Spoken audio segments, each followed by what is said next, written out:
Казвам се Йорданка Манева-Габровска. Аз съм учила в това училище, завършила съм 11 клас тук. Затова ми е особено скъп. След това отидах да уча биология в Софийския университет и отново се върнах в моето училище. Даже и с бившите мои учители. Това беше и трудно, и радостно. Но мина време и вече спадам към категорията на спомнящите се.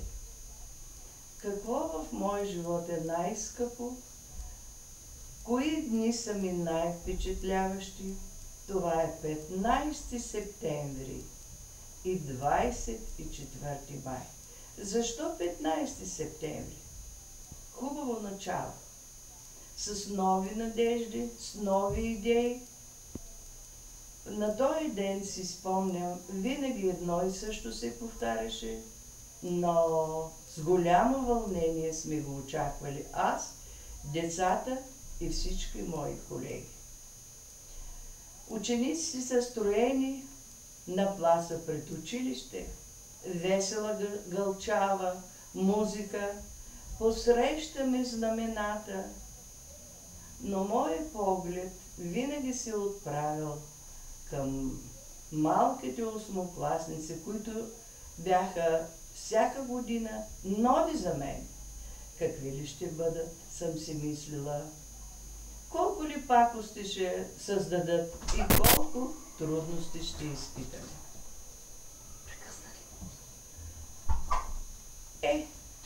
Все пак съм била радостна за новото начало. Поглеждала съм и бившите си деветокласници, десетокласници, с които ще започнем отново упорит труд да стигнем до успешния край. Какво ще мислим с тях, какво ще постигнем.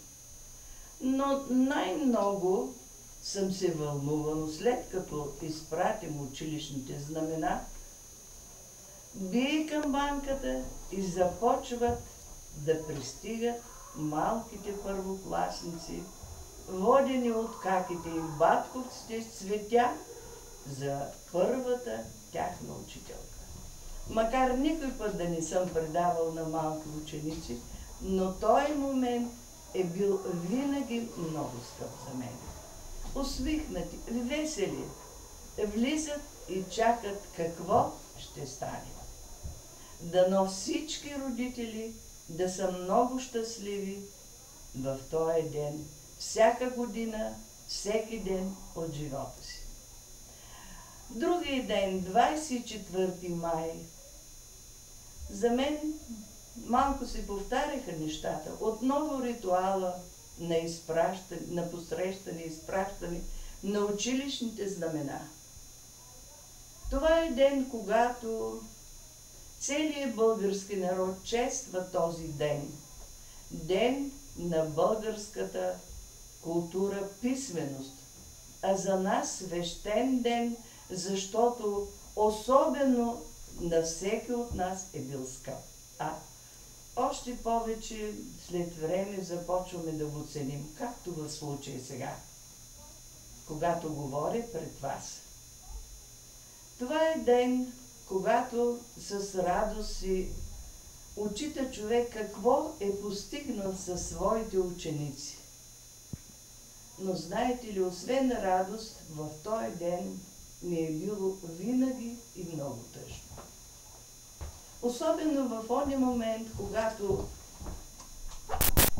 първият отличник на випуска от 11 клас произнася слова, обръщайки се към своите съученици и благодарствени думи към учителите си. Тогава със сълзи си спомням как сме работили заедно с тези млади хора, какво сме постигнали.